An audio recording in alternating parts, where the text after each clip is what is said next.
Que la paix soit sur vous, les amis. Donc aujourd'hui, je vais vous parler des métaphores, comme je voulais déjà vous en parler la dernière fois. Alors, les métaphores, c'est pas juste une figure de style, parmi d'autres figures de style. C'est un aspect de la pensée rationnelle. C'est-à-dire que nous raisonnons tous avec des métaphores. Ça fait partie des outils qu'on utilise inconsciemment sans arrêt et qui sont profondément inclus dans le langage. Après, bien sûr, on est libre de faire de nouvelles métaphores et on en fait, mais même dans le langage de base, il y a déjà des métaphores auxquelles on ne prête pas attention, qui sont entre guillemets fossiles, c'est-à-dire que elles ne vont pas forcément susciter dans nous, dans notre esprit, une image bien précise, mais quand même, il y a des métaphores. Par exemple, si vous dites je vois pour dire je comprends, c'est déjà une métaphore, puisqu'il y a un rapprochement entre le fait de comprendre intellectuellement et le fait de voir avec ses yeux, la vision. Et comprendre, d'ailleurs, le verbe comprendre est lui-même une métaphore lexicalisée au niveau étymologique, puisque comprendre, c'est prendre avec, donc d'une certaine façon prendre dans ses bras, et donc le fait de comprendre intellectuellement est là aussi rapproché du fait de prendre dans ses bras. Donc c'est pour dire que les métaphores sont omniprésentes. Et il y a un livre sur le sujet qui a eu beaucoup de succès, qui s'appelle Les métaphores dans la vie quotidienne, qui est extrêmement intéressant, écrit par des Américains. Donc ce livre que j'ai lu il y a des années et que j'ai relu d'ailleurs, est très très intéressant. Il y en a un autre là, récent, qui est encore mieux, d'une certaine façon, parce qu'il y a beaucoup plus d'études, etc., puisque depuis, il y a beaucoup de travaux qui ont été faits sur le sujet. Il s'appelle, en anglais, Eye is Another. Donc si vous lisez l'anglais, je vous conseille de le lire, il est extrêmement intéressant. Et pourquoi je vous parle de ce sujet-là? Quel rapport avec la choucroute? Quel rapport avec nous, actuellement?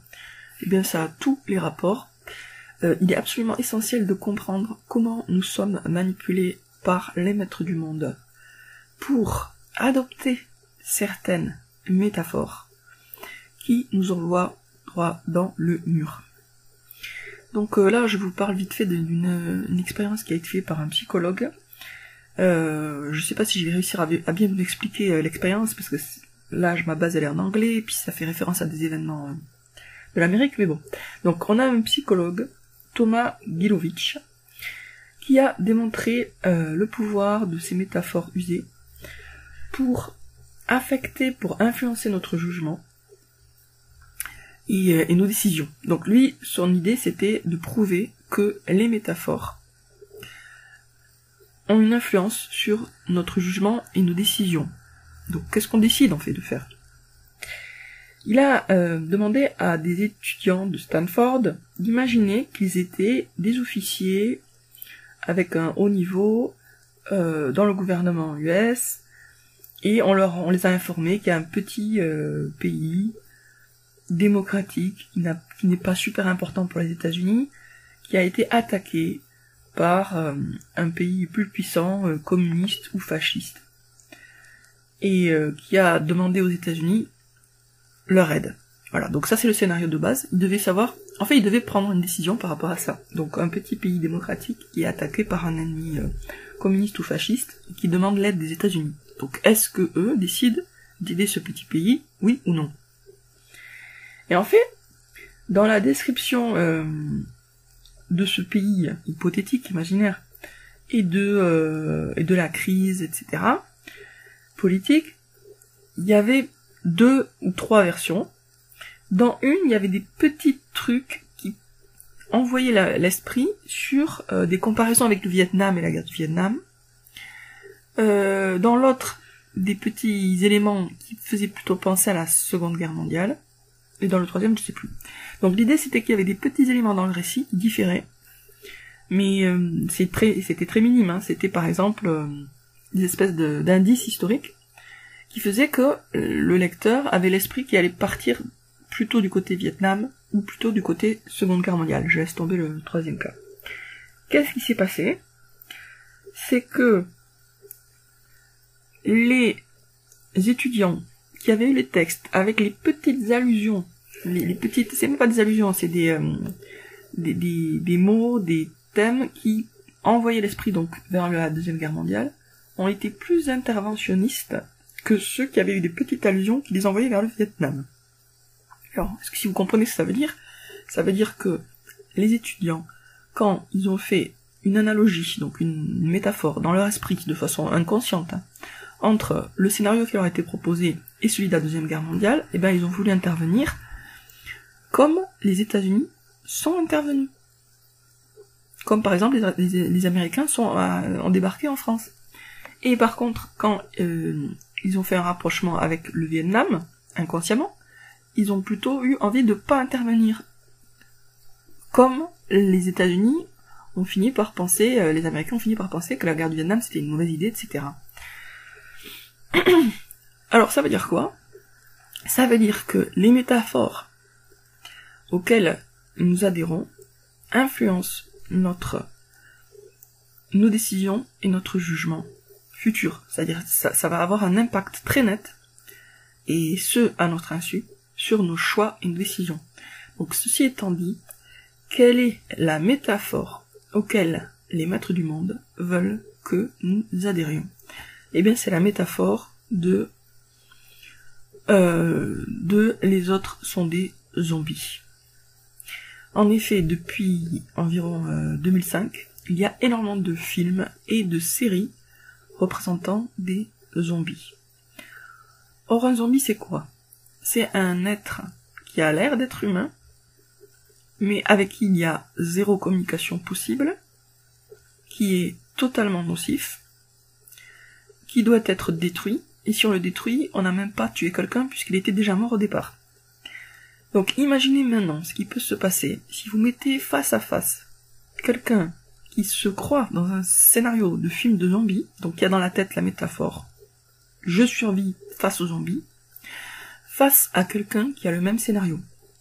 C'est un scénario pour s'entretuer, puisque l'individu A va considérer que l'autre est un être déjà mort, dangereux, avec qui il n'y a pas de communication possible, et l'individu B va penser exactement la même chose de lui. Donc, quand on est dans la métaphore des zombies, on est dans une métaphore qui pousse à la guerre civile. D'autant que dans les films de zombies, en général, la moitié du film, c'est des zombies qui tuent, des zombies qui se font tuer. Bon, c'est vraiment en fait des scénarios de guerre. Mais c'est pire que les scénarios de guerre dans la mesure où il n'y a même pas, en général, un camp bien clair qui est censé incarner le bien, quoi. C'est juste survivre. Oh. Et c'est pire aussi qu'un film de guerre dans la mesure où il suffit que quelqu'un soit mordu puis qu'il devienne zombie, ce qui fait que on n'est jamais certain d'avoir affaire à quelqu'un qui est toujours humain. Il peut devenir un zombie en quelques secondes et donc quitter la sphère de l'humanité. Et devenir, autrement dit, quelqu'un qui était un allié peut devenir en 4 secondes un ennemi à abattre dans la mesure où il est devenu un zombie. Donc c'est un scénario totalement négatif, et c'est pour ça que les maîtres du monde nous font bouffer du zombie depuis 15 ans. Depuis 15 ans, on bouffe du zombie à la télé et au cinéma. Donc c'est totalement dangereux et contre-productif d'avoir dans la tête la métaphore zombie. Maintenant, imaginez si on avait tous dans la tête la métaphore Astérix et Obélix. Alors là, il y a bien des gentils et des méchants, mais les méchants ne sont pas très dangereux. Les gentils ont certes des conflits, mais ils finissent par s'expliquer, et par se réconcilier, et par faire la fête, et par faire un banquet sous la lune, et par être joyeux ensemble. Donc en fait, dans le scénario Astérix et Obélix, la communication est toujours possible. Il y a certes des ennemis assez rusés et déterminés. C'est l'Empire romain quand même, il est quand même assez fort, César. Et mais ça finit bien, la communication est possible, et les gens avec qui on est alliés, eh bien, nous restent nos alliés. Donc un scénario totalement différent. Chaque fois que vous allez piocher mentalement dans la métaphore zombie, vous vous préparez pour un scénario de guerre civile et vous le préparez. C'est pas simplement que vous vous y préparez, c'est que vous le préparez, vous y contribuez. Chaque fois que vous allez piocher mentalement dans la métaphore Astérix et Obélix, vous préparez la victoire des justes et la paix. Voilà, donc j'espère que vous comprenez maintenant l'importance de ne pas se laisser imposer nos métaphores de l'extérieur et l'importance vraiment cruciale de taper dans le réservoir, dans l'égrégore Astérix et Obélix, dès que nous parlons, dès que nous écrivons sur la crise psychosomatique actuelle. À bientôt les amis pour une prochaine vidéo. À bientôt les Gaulois et les Gauloises.